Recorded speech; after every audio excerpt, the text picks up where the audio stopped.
Oh, it's recording now? Yeah, Whoops. just to make sure that we're all got to watch what we're saying. This I'm no like who's asking about hotels and stuff like that. Like that's I'm sure hoping Bruna looked after that. Well, we'll figure that one out. We'll see Michael at Phoenix as well, correct? No, sadly, guys, I won't be there. I'm going to be on my cross-country trip at that time, so I will not be there. Oh, aren't you like a coach and a presenter? Yes, I am, but I am a wayward one for that month. I fired you an email about some adjustment to our schedule. I saw that just a little bit ago. Yeah, which is great. I can't remember my thinking at that time, but the 20th seemed like it was the travel day opportunity, but that's great. We can use both the 13th and the 20th that way. So I might even need to do a little bit of flexing because of my cross-country trip to see if we can't get some of our other meetings to work, maybe even at a different time or day. I know that sounds crazy, but we'll see what that'll look like. I looked at one of them. I'm going to be in between Albuquerque and Texas for like this 10.5-hour drive. And I'm not certain where I can get an internet connection and then what time zone am I going to be in there. And so I got to do a little bit of critical analysis that way to make sure I can still serve you guys out. Is that your time on the border patrol? Is that what you're doing at that point? I'm building the wall. I'm trying to help Trump out. Yeah. Hey, by the way, Nathaniel just mentioned he won't be able to make it to this meeting. Okay. Great. Well, hey, good to be with you guys. I'm looking forward to this conversation too and how it goes. Let me close my crazy closet back behind me. I was doing a little bit of work looking at the way of Jesus language, the strands, the statements, and then looking back at the strategic plans that we had talked about many months ago. And so looking forward to that conversation that way. So let's see, let's do a little bit of check-in. So this is kind of the basic idea because we're cutting new territory here. This is the modification that we made months ago in order to, as Kervin has asked, to not just work through the content of empowering missional disciples, but to also make sure that we're on target with how does the way of Jesus and 3DM and all of this begin to function together, which I think is great. I'm going to be reporting back to Bob as we continue to move forward. But this actually would be my recommendation, though you guys have different needs. That I think that in the middle of those modules, like we're doing, that the groups need to check in on strategic plans, because I think that's been a weakness of ours in the past. And so glad that this is kind of surfacing that way. So what we'll do is we'll do a check-in, then we'll look to either strategic plans or way of Jesus. I think we need to think critically about which one we do first, because I have a feeling that whichever one we do first will end up dominating our conversation, and rightfully so. And then we'll follow up with the second one. So that's kind of my idea. So maybe even be thinking about that, which one you guys would recommend. Also give me an idea too. I know that you guys work on the same level in a lot of ways as regional pastors over different regions, but I get the feeling that at the same time frame, as you guys collaborate, there is some sense of leadership, even if it's not authorized, because you guys look to one another for leadership. And so it sometimes it feels like when it comes to real critical points, some of you tend to speak up more often than others with an authoritative voice. Here's what we do. And it seems like normally and naturally, everybody else says, yep, so-and-so, is going to give the voice and thought on that. So help me to make sure that I'm even, understanding that, or I might be feedbacking to you how you guys naturally work. And that might be something to put in your, toolbox and go, oh, we function that way. I didn't realize that we do that. So, all right. So here is my update. I am 13 days into resignation, and it doesn't feel like a long vacation anymore. I am enjoying it immensely. I've gotten a few projects done around the house, and am enjoying reading and intentionally choosing not to read books that are work oriented and choosing to read fiction. We've got a trip tomorrow that we're heading up into the hills. So I'm going to go to the snow, guys, and go up into an area called Oakhurst, which is basically at the entrance to Yosemite National Park. And we're going to stay there for 4 or 5 days. It's our anniversary, Kimberly and I. So we've got 18 years under our belt this week on the 17th. And so aside from Valentine's Day, we are taking our girls with us. We're doing it as a family. And so just really looking at kind of being disconnected. There's no internet connection there at a beautiful guest house we're going to stay in. And so my mind is very much running in that direction. I did have a planned executive council meeting for my region, and there's so much snow, I've had to cancel the meeting. And so now we're going to go up there. There is no meeting. I'll connect in with my pastor up there and spend some time with him, but it's just going to be us hanging out as a family. So really looking forward to that. And then we're literally just days away. We leave on the 26th for our cross-country trip. We head first to Phoenix and then to Albuquerque, New Mexico, and then to Grand Saline, Texas. And so I'm trying to look at what am I going to need to do to service you guys well during that first week, and begin to get my mind wrapped around that. So John, start us off, buddy. What's going on in your neck of the woods? I will tell you that today we've been on the phone together for almost 3 hours. So have you really? So we've already prayed for each other and talked about our lives. Okay. But I can add to what I didn't say earlier, and that is excited for our oldest daughter and my son-in-law. They just crossed the border coming up from Pennsylvania, and so they're spending the weekend with us and coming to see our latest granddaughter, their new niece.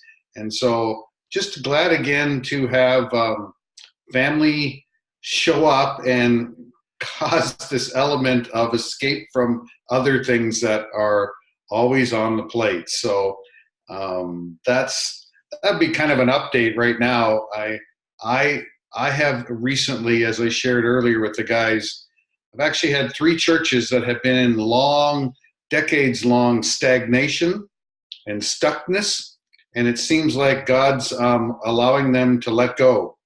And so we're going to see what this journey is like. And so that's a regional minister nightmare as well as an opportunity. So that'd be my update. That's great. Thanks, John. And feel free too, if you guys want to be brief in it, since you guys have connected, this is just really a way for me to kind of keep up with what you guys are doing. So I appreciate that, John. Lynn, how about you next? Yeah, I was in Winnipeg over the weekend, freezing my butt off, but it was colder in Alberta, so I was pretty happy to be in balmy Winnipeg. I actually had an opportunity to present to pastors out there the next steps for Way of Jesus, what our plans are, how we're working with 3DM to get better at some tools, some language, like vehicles, those kinds of things. And so they were pretty, and both of these churches I had taken over a 3-month period, introduced the Way of Jesus to them. So they're familiar with it, and they were pretty happy about us pushing pause and rethinking the delivery and rethinking a different way to do it. In fact, one of the pastors said, "Hey, good on you guys. It's not that you've taken 311, you're going to ram it down our throats, even though, we got some things you need to learn." And he said, that actually models some pretty cool stuff to us, that you're pushing pause, you're rethinking, you're thinking about what's a better way to do it, and that really says something to us. So there was some good response from him, and then some feedback on what that could look like, and just some further Way of Jesus conversation with those 2 church pastoral teams. One's a church of about 700, others a church of about 350, 400. And so they were they're pretty excited about Jesus, Way of Jesus, next steps. And then yesterday I had an opportunity to, I'm working in a discipling, mentoring relationship with a guy here at, we've got a Bible college in our town, Prairie Bible College. And so he asked me to speak into his life. So we spent a couple hours there yesterday me asking him questions, and I used the learning circle. I didn't draw it. I didn't say what it was, but I just used the learning circle, and I asked him, so what are some ways God is trying to get your attention? And he stopped, and he'd never been asked that question before, and he was just, cogs were just going. And then that unpacked a crazy conversation, so it was pretty cool. So it was good. So good. Great stuff. Thanks. Clarence, what about you? So last time when I chatted with you guys, I was in Ottawa with President Kervin, was doing some meetings. We had that was Wednesday. So Thursday we had a good connection time again with a immigrant pastor there, African, who's got a bunch of connections with a bunch of independent churches. And he was helping us better understand how we as a denomination might be able to help new immigrant pastors landing in Canada, and what would take to kind of come alongside of new immigrant congregations that these planters establish. So that was very, very good. Then on the weekend, I was speaking actually in my home church and talking about disciple making. Had a follow-up lunch with a person that wanted to talk about this afterwards, and then I got another meeting set up with another guy that wants to know more. That happens in a couple weeks, so that was good. Then on Monday, Tuesday, we enjoyed the Christmas present that our adult kids gave us, and that was hotel accommodation in a small mountain that we have, skiing, hot tubbing, massage. So that was a good break for my wife and I to have together, and all expenses paid by my kids. So the day does come, Michael, when it flips. That's great. That's good. I was wondering how much further beyond massage you were going to go. John put his hands up right there. Oh yeah, I'm gonna stop recording right now. Hold on. Brian, give us an update. Yeah, so this weekend I was preaching in a church.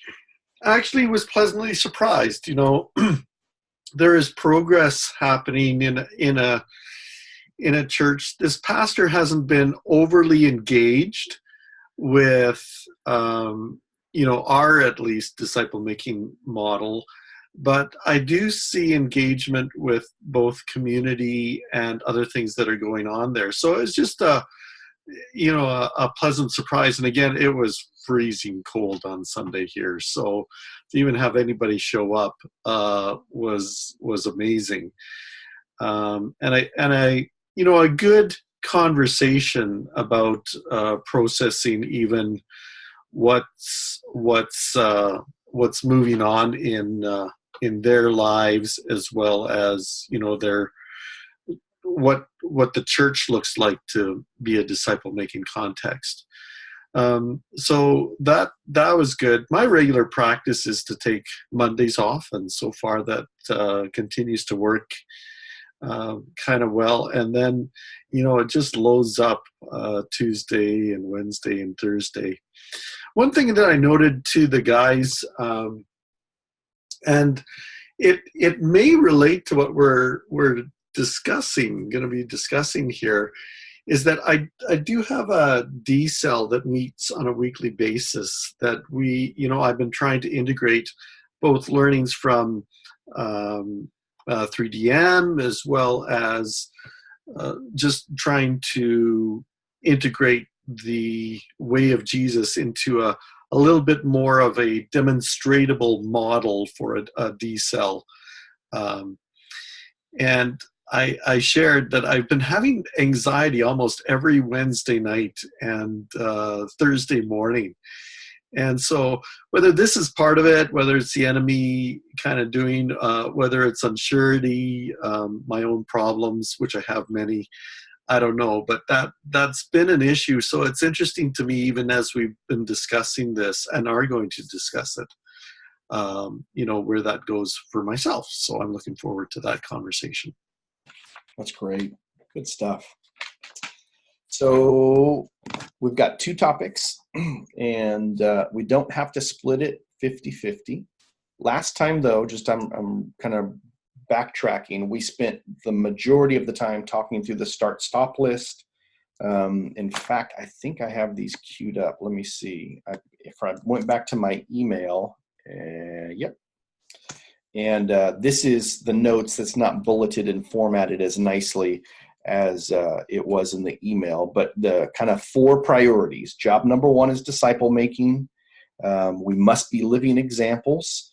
The other ones are like little sub-bullets that were in the email that either were my own words or things that I was quoting from you. There was a mixture, and I wouldn't be able to differentiate well enough now looking back.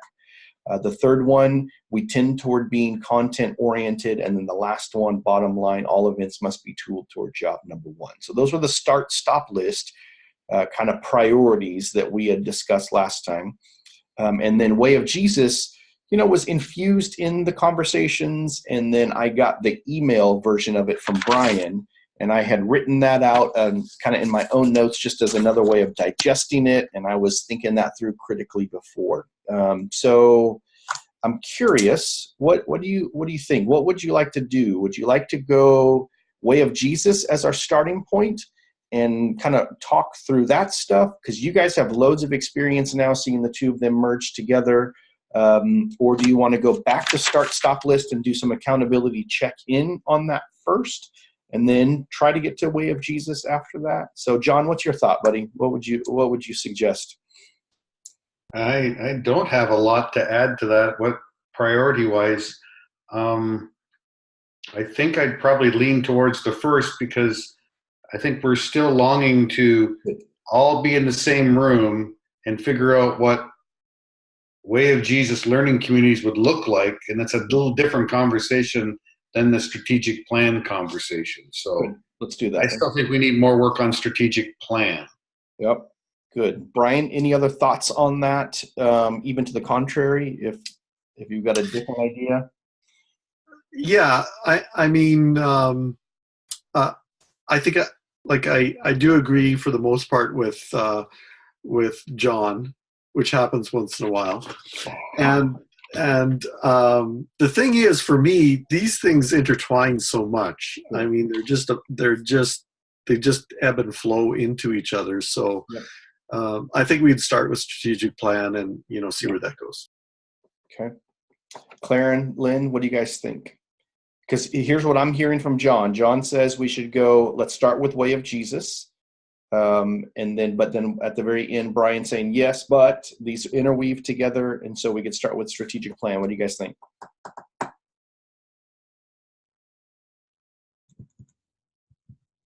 I'm a follower of John. Disciple making is job 1. Yeah. That's good. Okay. I think let's do that. And so let's do both. So I want to make sure that we finish with the last 7 minutes of our call as accountability check-in. So we're going to do a brief strategic plan idea. So those 4 priorities, job number 1 is disciple making. Number 2, we must be living examples. Number 3, we tend toward being content oriented. And number 4, all events must be tooled toward job number 1. Let's do a really brief report out where you share what's the biggest struggle in those 4 for you and what's the biggest breakthrough that you're celebrating. Then we'll get a handle on that. That'll be a way of touching down on accountability with that. And then we'll still move that forward. And then if we really are stretched and not getting there naturally, then we can focus completely on Way of Jesus that way. So let me put on a timer real quick so I don't have to pay attention to the clock.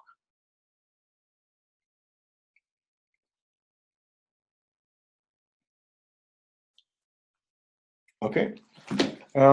Way of Jesus. Here's a couple of observations I'm hearing. 1, I'm hearing that you guys are communicating Way of Jesus language to your people. You're seeing good results, but you're also seeing a lot of results as you share the 3DM content. And it feels like things are naturally moving together, and there's this fun sense of trying it out. And I feel like you guys are sharing things back with one another. and there's some good momentum.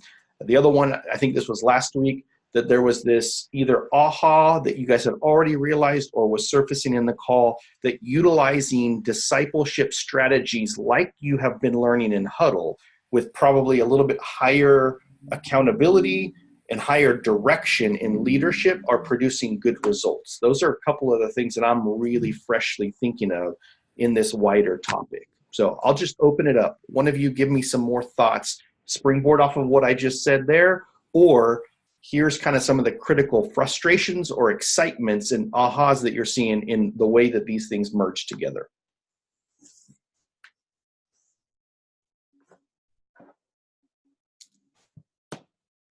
I'll go. So I have had opportunity, as I've shared previously, to use some EDM tools. The triangle, the learning circle, the invitation and challenge grid are three that I have been using, and I am finding that I'm sure there's good reason why Breen and Mike Breen and Bob are using these so much. Is it actually does have a visual connection and a content connection, and in fact, when we were speaking out there, when Kerwin was teaching Covenant Kingdom with the two triangles on the board to the Winnipeg pastors, one pastor actually came to an aha moment. He says, I have had some things I've been trying to teach my young adults, but actually, as I see you play it out on the board with, this teaching, I now have a handle on how to present that. Thank you very much. Nice. So that was just a testimony to the strength of the teaching tool. So I am pretty pleased about bringing in the teaching tools of the shapes to Way of Jesus, because at times our Way of Jesus has been lecture, content-driven ideas and thoughts, but when you can actually see it play out, it just catches a little bit more, and I've actually observed that. So that's my thought on some of the teaching tools, and they just get a little bit better traction than some just lecture content stuff. Great stuff. So let's pause with that idea. Life shapes and the other tools really are making a difference. People are grabbing hold of it. It's sticking. Good ahas are coming, and especially in comparison to the way that the Way of Jesus content was delivered before, there's more fruit coming. Any other thoughts, disagreement, or agreement on that?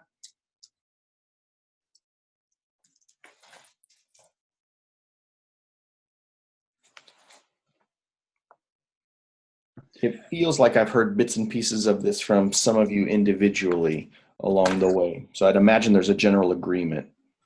Yeah, definitely it's agreement. We knew for a long time. Our former president is a professor, a teacher, and so he was shaping a lot of it. And so we were saying for quite a while, we need to be shortening the long talks and having even more interaction.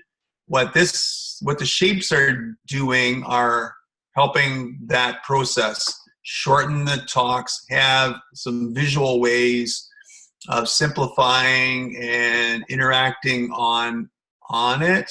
And so that's I think what we're finding from, as I think most of us, or all of us, maybe not too much Nathaniel yet, but most of us then have been playing with this in our settings, and the learning circle, the up in and out triangle, Covenant and Kingdom, and invitation and challenge grid, those for sure. At this point we haven't learned much more than that. So, those certainly have been helpful. Great. In my opinion, and very reproducible. Excellent. I've got a heptapentagon circle I'm thinking about using sometime too. Nice. We would always joke about the dodecahedron. We need to bring that one in. I would add that there is synergy between the way of Jesus and the shapes are helping with memory. I would say we're still a long way with figuring out the vehicles. So again, I would bring us up to current speed. My understanding is Claren is doing a way of Jesus huddle, just like we're doing now, with actually this content, more or less, correct? I'm doing a bunch of huddles that is more not as intentional as that, and I don't know what brought. So we're all kind of not there yet with that element that I think we need to get clarity on. When I huddle, am I using, are we using, and how does that look? That's great. Real quick, and that, so just to make sure. So John's huddling, Claren's huddling, Brian is, I remember hearing that, and then Lynn, you are as well, or is that not yet? I am starting March. Okay, great. And I would agree with what John is. Again? I know, and two times. It's crazy. But the reality is, I think some of my anxiety points to is a little bit of trying to do, the vehicle of the huddle, which we're calling a decel, but using Way of Jesus content in a similar flow through, like check-in, scripture, a shape, which sometimes I've been trying to mold my own shapes in connection to the Way of Jesus statements, right? So developing new shapes. So here again, I've already told this group that I'm experimenting. Let me double check on what I just heard you say. Yeah. So while you're doing Way of Jesus stuff, you described a format that you've found that we're doing here. You're actually creating new shapes to go along with that, or you're using existing life shapes and causing them to work for Way of Jesus? Yeah, it's a both and. Okay. For instance, for the first statement, I begun following Jesus and depending on the Spirit of Jesus in my journey. Yeah. It kind of looks like actually it's a modified. I kind of call it a butterfly, I guess, but it really just is a two strands, and it comes with trying to just peg on 8 words that we're going through that life statement with. Yep. And so whether or not that's something that's going to stick or go forward, but it's helping give a little bit of a visual to while we're working it through with my group, right? Yep. And again, they know we're experimenting with this. They are eating it up at the moment. Nice. It's connecting with them. So I'm seeing that as positive. But the downside is you try and think of shapes that would connect and stuff like that. And if I'm, like John says, if I'm making it up on my own system, we should have something that's unifying together. Yeah. And we're not there yet. Okay. Absolutely not there. Yep. And then, so to circle back on the anxiety, am I right in hearing that the anxiety is coming from maybe a burden of responsibility of innovation? You could be right. And that would be a way to describe that, I believe. Absolutely. Okay. Yeah. That's good.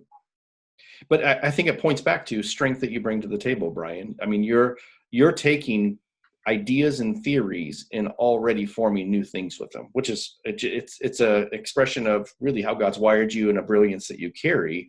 But yet you're also, if that statement is true, anxiety that does come from that, there is, as you're on the cutting edge and developing things as you go, there is a measure of anxiety that is in there that arrives, which I think then I've heard you guys all state, and I heard you guys say it in Phoenix, that innovation can sometimes be the enemy of what you guys have been trying to do, and imitation is more where That's right.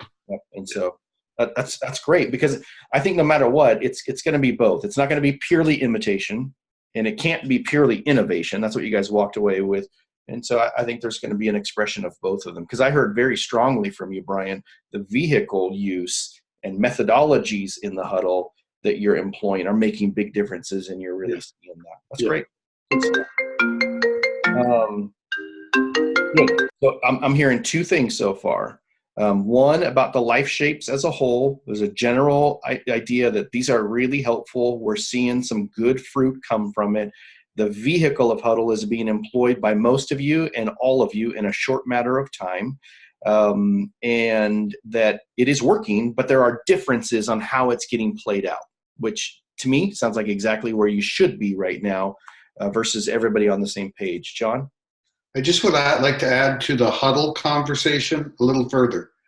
I have a bit of confusion related to, so the reason I say I have a number of huddles is because some I'm pretty much just a discipler, but we're sort of talking about what we call like a leader huddle, where we actually, again, envision that we're actually chosen pastors who are going to be coaches, kind of like what you're doing with us. Yeah. So there's these levels, and it's kind of a funny journey that we're on, because you'd use something different in different huddles. Okay. So I'm just acknowledging that I find anxiety with finding the quote unquote leader huddle people and what to do with them.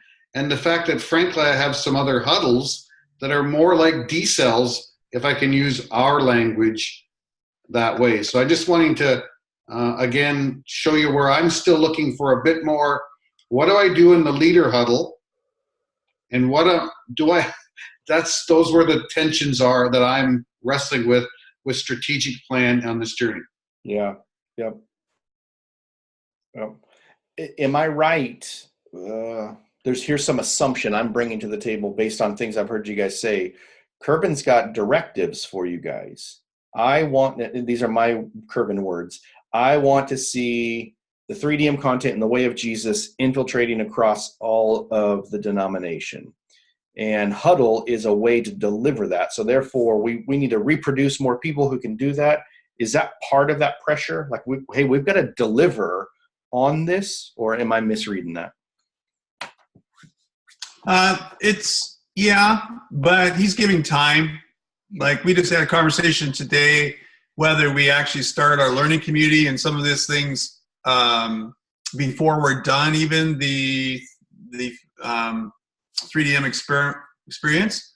And so we pushed back a bit, so we're actually done before we actually will roll out. So that was decided just today. So, I mean, there's time. At the same time, we are learning to be practitioners. Yeah. And so we are doing some Way of Jesus overviews in churches to kind of keep momentum in this time. And we also talked today about whether we actually launch a few more huddles, because we are already huddling. We're learning that. That's going to be a major vehicle going forward. Yeah. And so we talked, we will be assigned in Phoenix this time about our own huddles, right? That's not a part of the process. So we will officially have a 3DM huddle that will get running after that next learning experience, the next immersion.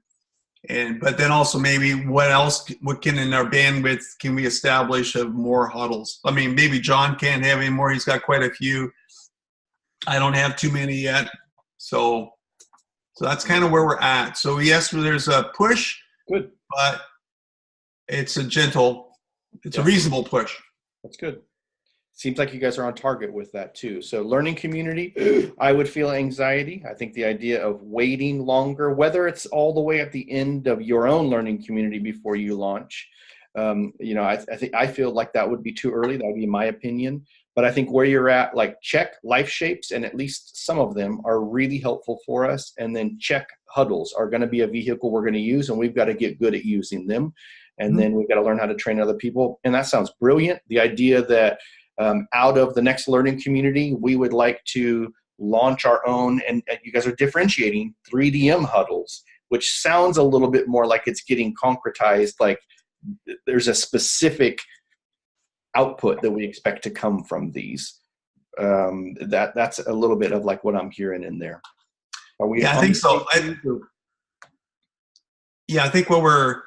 we have a 3DM huddle because we're trying to imitate and not just innovate. That's right. For me, the two guys that I'm doing, I just mimic you, Michael. Like I just clone you when I'm meeting with my two guys, but those two guys they're a part of the Phoenix learning experience. So I'm getting them up to speed. So they missed the first one. Okay. And so they took it in Fort Wayne, right? So they will be ready this spring to actually lead their own huddle after immersion 2. Okay. So they would be ready to go. They've gone to Fort Wayne. They have immersion 1, but they're going to get immersion 2 with you.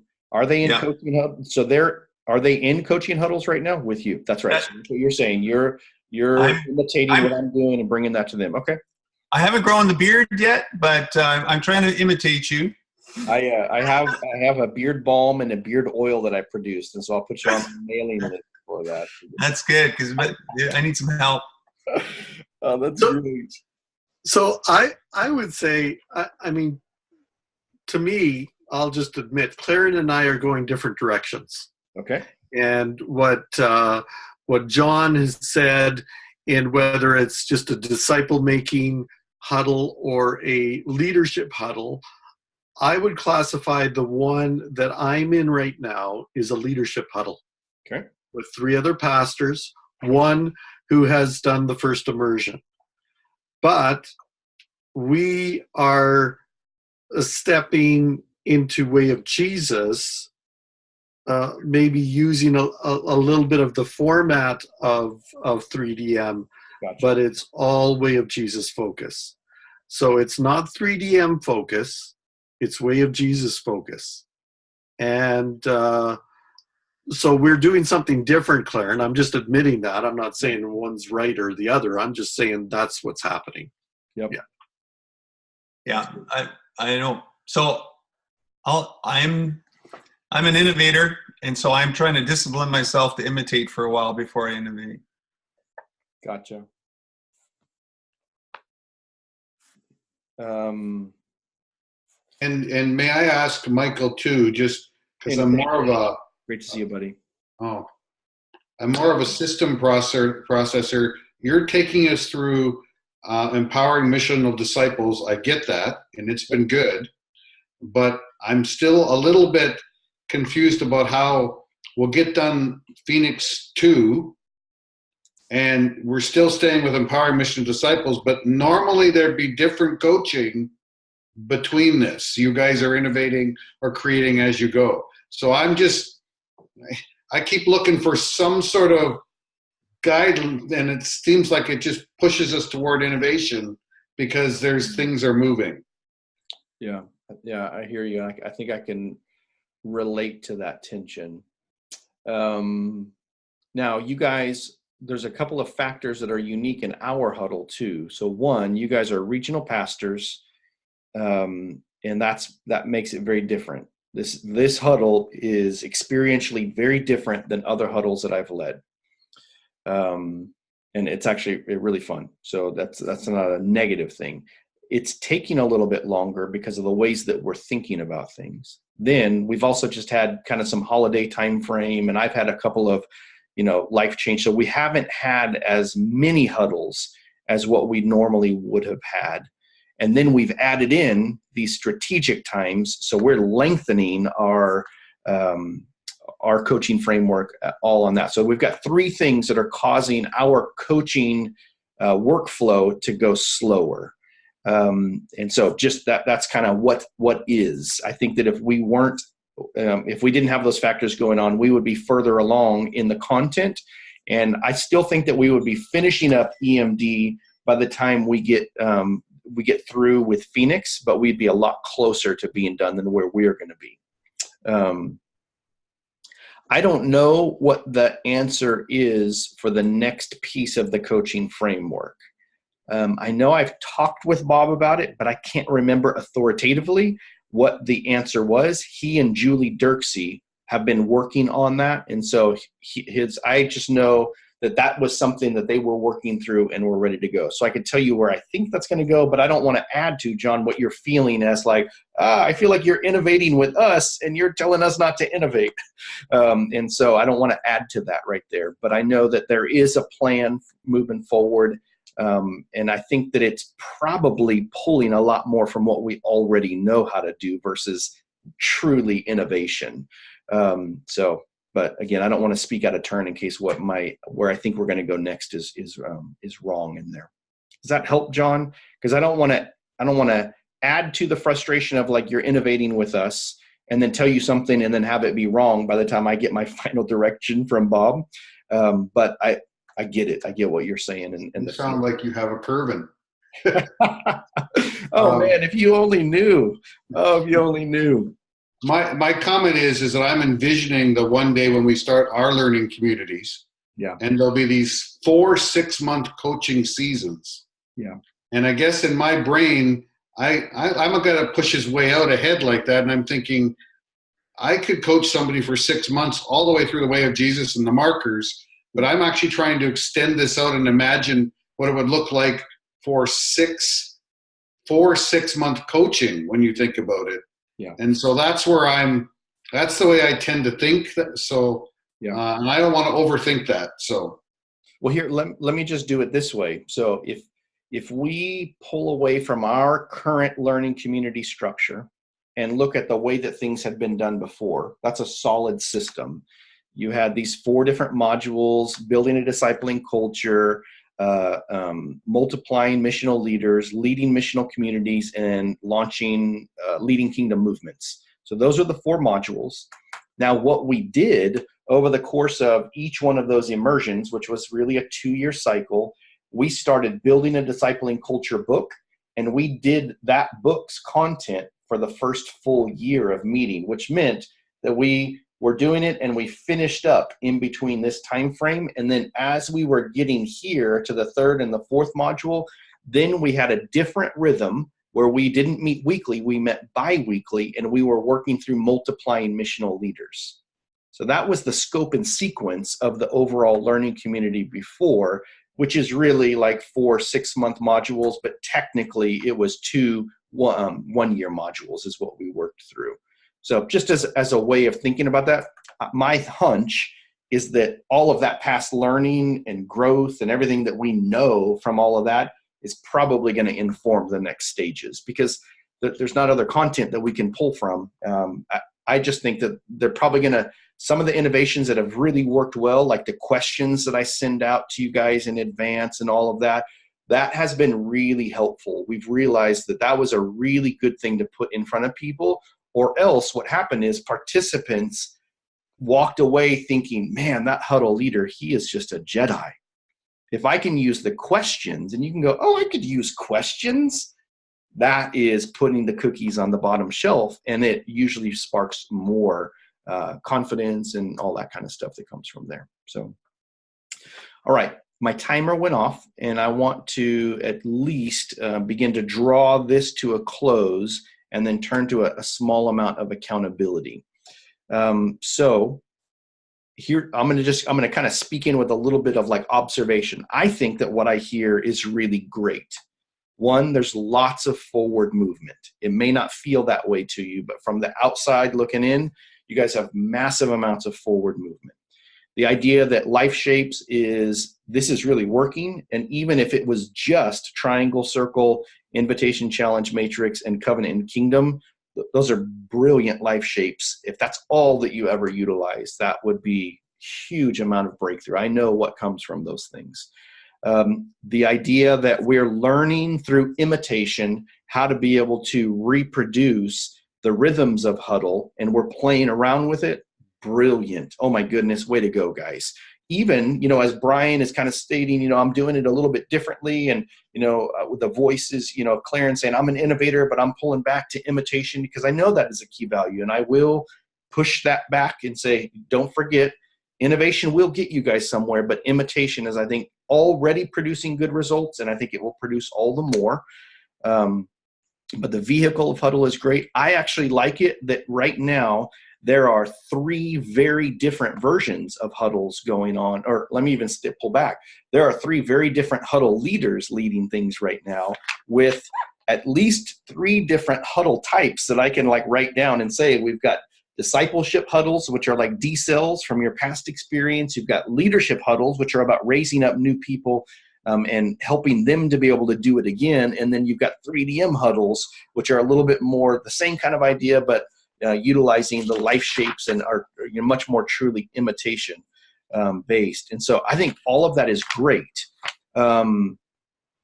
It does feel like there's a swapping of best practices and best outcomes that would still be very advantageous.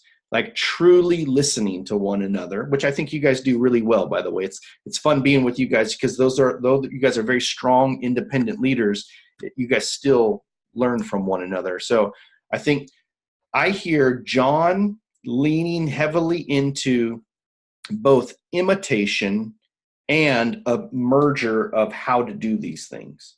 I hear Brian speaking about I'm innovating some new tools and how to be able to get way of Jesus, and life shapes are really, really important, but it does feel like it's pulling the same, you're going the same direction, but you're pulling to the right or to the left a little bit more. I hear Clarence kind of keeping things true, like to a sense that he probably internally feels we've got to be good imitators to be able to let the power of our innovation work. Feels like he's really trying to work some of those things out. Especially as he's bringing other people along. So those are some of the components that I hear. Again, all of that I think is brilliant because I'm putting myself back in those early years' shoes. I didn't know what I didn't know. And I discovered what I didn't know by doing it and going, oh my goodness, I didn't know this. And so you're gaining or you're learning your unconscious incompetence. And that's an uncomfortable thing. Anxiety comes from that. And I remember promising to my first Huddle people, hey, I want to give away my life to you. I was using all the language. I want you to imitate what I was trying to do, the good 3DM pitch. And some people were like, you want to give me what? Like this, like, are you proposing in marriage to me? You know, and it was just learning how to calibrate these things and try to be true to it because I didn't want us to go back to where we were because I knew that wasn't going to produce results. And I've since gone back to some of those people and said, man, I'm so sorry. I came on so strong in the beginning, but they're like, yeah, but I get it. Like, I'm glad we are where we are right now, but you just really didn't know where you were going with it other than the direction we were headed. Yep, you're absolutely right. And I just had to learn a lot of those things along the way. So that's some general feedback. How about with the next 4 minutes before we do accountability, what else do you want to pull out of me? What else do you want to clarify about what I'm saying and kind of pushing back to you guys?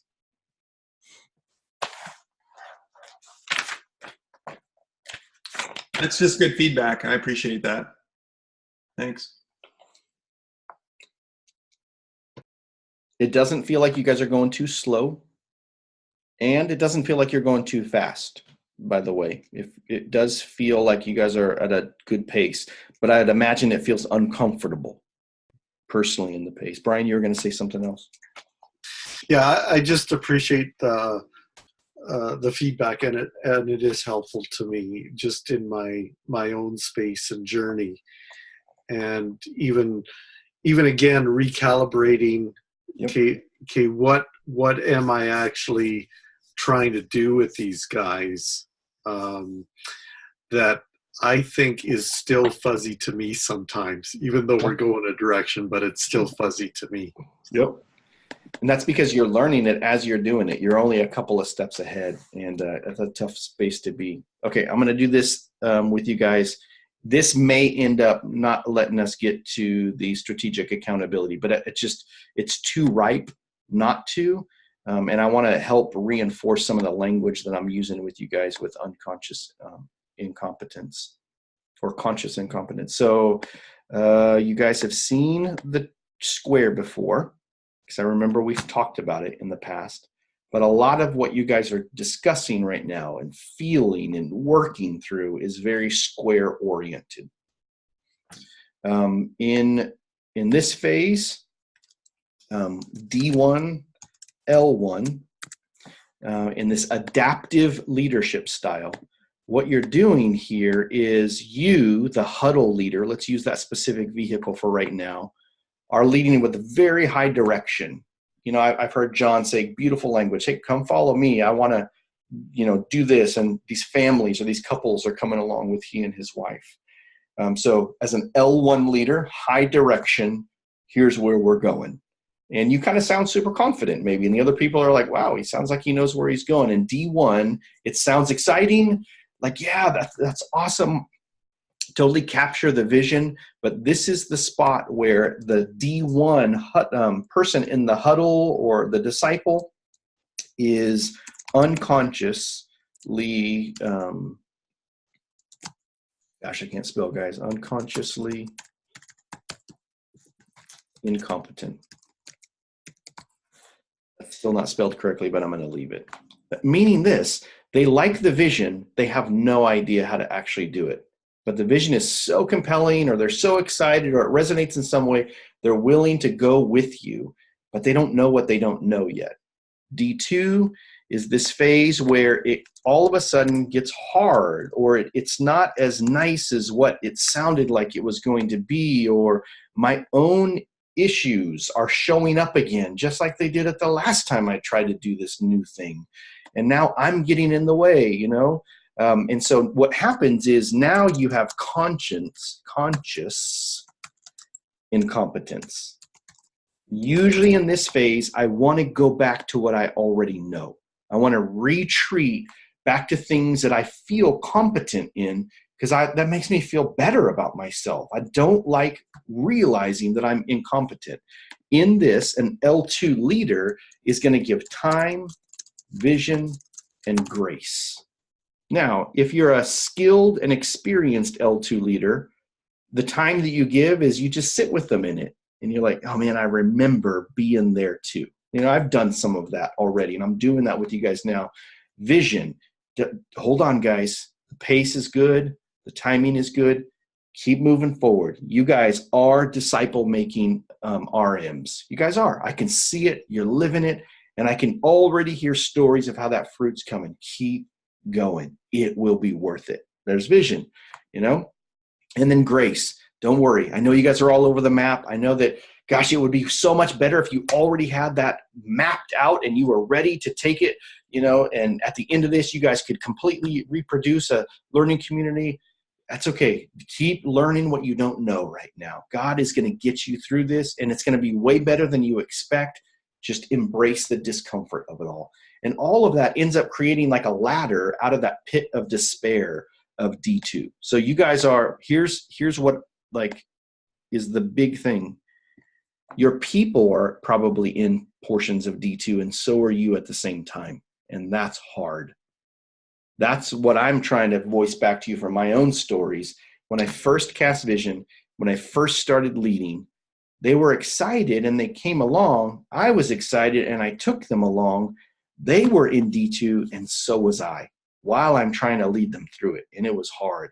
I didn't have the experiences other than Bob's experiences to draw upon for time, vision, and grace. I hoped that what I was saying was true in there. And so that's a lot of, you're feeling the burn of D2 as an L2 leader trying to map it out. Now, this is the goal. This is where you want to get. This is why you're doing it. You want your people to get to D3, and you want to lead like an L3 leader. This is much more consensus style leadership.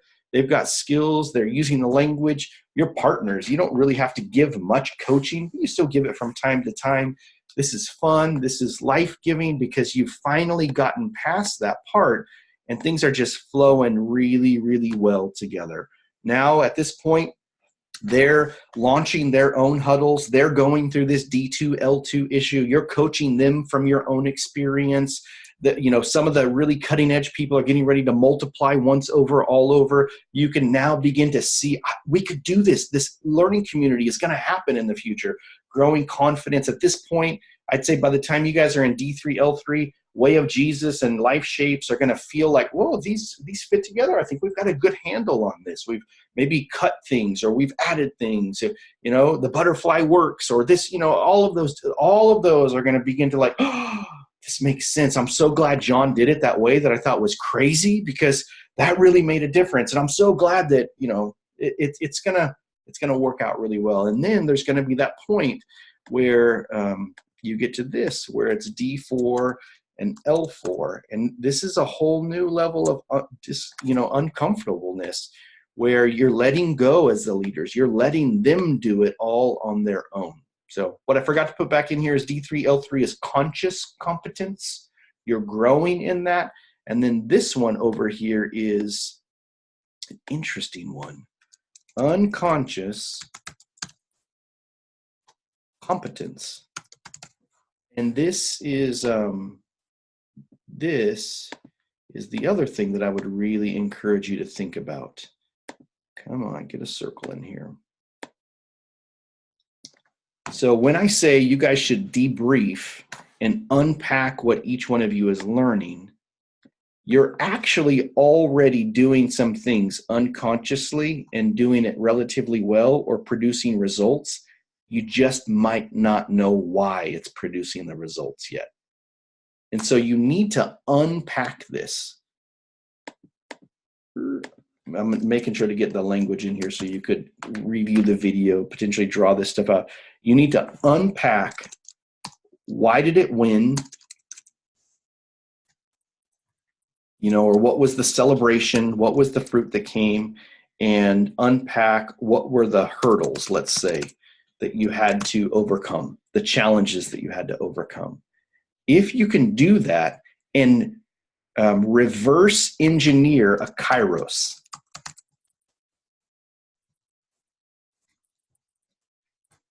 because what you're doing is in the kairos circle, observe, reflect, discuss, plan, account, act.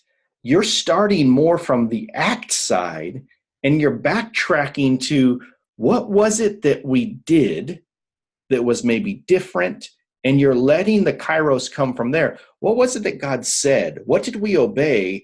And you're reverse engineering to go, you know what made all the difference was blank. And that's where true innovation comes from. Because now I can take what I've been doing and I could teach it to you again. I'm taking unconscious competence and I'm bringing it back into this realm of conscious competence, and I'm training you how to do that. When you guys are with 3DM team, like, it might not have been completely your experience because it was still new for us at that first immersion, but like, we know all that stuff already. We've got our own scars and scrapes and bruises. We know that stuff already from experience, and we've got different measures of success. We actually have to show up to the table remembering what it was like to be in your shoes, or else we'll talk over people's heads. And what we're doing there is taking our unconscious competence and trying to make it conscious so that we can enter in and walk with you in those steps. Because we know transformation comes there. Not when we walk away causing you to think that we're the Jedis and you can't end up doing what we do. You can do what we did. We just have to dial it back and try to bring it that way. Go for it, John. I just want to clarify, when you were talking there, when we were at the Phoenix experience and we would share our insights, then different ones of you would walk forward and say, I see this, I like that. Is that you doing a little bit of what you're talking about? Yeah. That's a very critically important part of what we bring to the table right there. So we're entering in, we're listening to you, and usually we're having to remember where we were at that point and where we are now, so that we can coach from experience in the moment with the raw material you're bringing to the table. We haven't added that element to our thinking yet. Yep. Here's the specific strategy. We have a number 1 and a number 2 happen in there, and sometimes a number 3 will speak. So usually, depending upon where that social space leader is in the square, because we're using this tool all the time. So I went to Phoenix with you guys really in a D2, D3 mode. I didn't really communicate up front other than maybe a testimony here or there. I don't think I actually gave feedback in the social space time. That was, more of the Canadians in our learning or social space, and Bob was, and so, but usually we'll have one person that is more of the learning person start first, and then the more experienced leader goes second, to make sure that they kind of make sure the content that really needs to get delivered comes about. And then there might be a deferral depending upon time to those new up and coming leaders. Hey, anybody else want to contribute something? But there is some very specific strategies that we're employing right there, both as we deliver content to you, but also develop our own leaders all at the same time frame. Because that learning community is a development engine for us. We're making new leaders and making better leaders all the time while we are there. That's what happened with me. I grew a ton by being there in Phoenix, even though I knew a lot of the content. So, yep, that time is a good one. Yeah, Michael, I just want to make a comment here. Over the last 8 years in the EMCC, we've been around this block with Way of Jesus. I can actually give dates, details, thoughts all the way around the square to unconscious competence. So I understand this tracking. And so we've done, I unpack all that, 4, 5, 6, 7, numbers of training events and working with attempting decels. So we've been around this block. What I really value about where we're at right now is that, yes, we're D1, D2, somewhere in there. But actually, I think that we're moving to what we really want to see happen is more of the results we've been always wanting, and that's multiplication. And the disciple-making component come into it. So I appreciate the square. I appreciate unpacking it. It's familiar. Now, because you unpacked it and I applied Way of Jesus on it, I'm going, oh, okay, yeah. And I can walk around this square with Way of Jesus. Now it's like, okay, now when I walk around the square with Way of Jesus with some added skill components, that's going to be that's more helpful. So I just want to make that. Yeah. And in a way, what I'm hearing you say there, Lynn, is that, I've been down this road before, or the road we're on looks a lot shaped like the road we had been on before. And confidence can come to go, I don't need to get bothered by this getting hard or frustrating, or I want to give up. This is exactly what happened before. So if I push in and find the grace of God, that's what always is the goal out of D2. I can't do it. He can. And if I can learn that for whatever it is that I'm learning, that's usually what I need to be able to get to D3. And, the valley of the shadow of death, in a way, this is another pictorial way to be able to describe, how do I get to the valley? A time, vision, and grace. Learn how to depend upon him and not on myself. Yep. So you guys know how to do this a ton of different ways, even besides Way of Jesus. But this is what I'm hearing you go through, and you want it to go faster. But usually time, vision, and grace take a little bit longer than what we'd like. And God's doing, our gracious Father is honing our flesh. Maybe that's probably not proper theology. He's our flesh is responding to all of the stuff that's going on, and he is just conforming us into the image of Jesus Christ all along the way. And he's good at it. He lets all those things surface and pulls off dross that shows up again and again. And it's just another way around the square. All right, we're just a couple minutes over. I hope that that was the right decision. I hope that was valuable to not return back to the strategic plans, but to kind of put the tool that I can see seems like identifies what you guys are wrestling with, and where you're at. To wrap things up, I think you guys are doing an excellent job. I wish my regional pastors were on the same place you guys are at. So I envy that. There's a camaraderie. There's an agreement on a lot of things, language-wise, conceptual, where you're going, that is really great raw material. You guys are actually doing it. It's not just theory. You're not just showing up knowing the stuff. You're actually doing it, and you've got testimonies that I love hearing about how you're putting it into practice. You guys there's a really good, healthy amount of internal accountability that I hear you guys talk to. You guys lovingly pull one another back to what you've agreed upon, even if you've gotten a little bit off base. I think that's great. And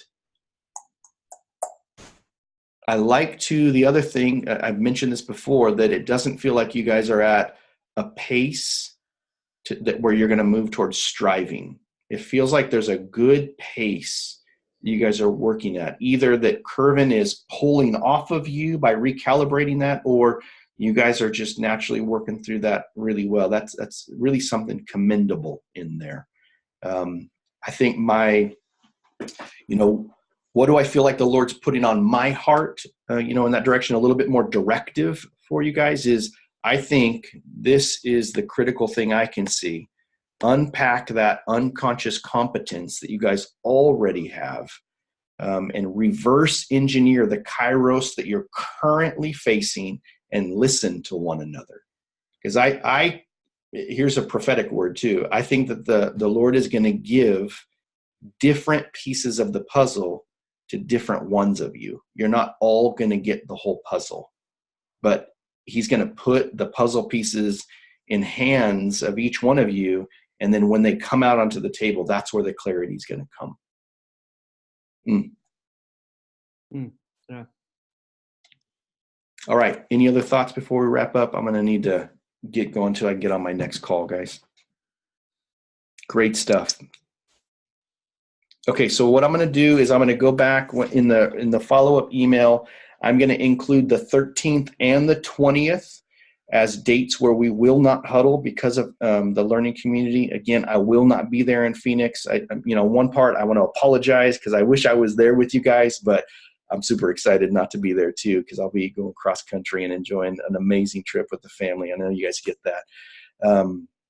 And then I'm working out on the 6th and on the 27th what huddle will be like for me and where I'm going to be at, because I'll be on the trip by then. And then I'm looking at the 27th to figure out where I'm going to be at as well. I think 27th, I actually might bring another 3DM coach on with me, because I'm going to be at his house in Denver. And so maybe the both of us, he's great. Jeff Allen, he's a hub leader there in the Denver area. And so maybe the both of us can jump on together if I can swing that. That would be great. I'd love to have him learn from you guys and share with you guys all at the same time. Okay. All right. Blessings, guys. Take care.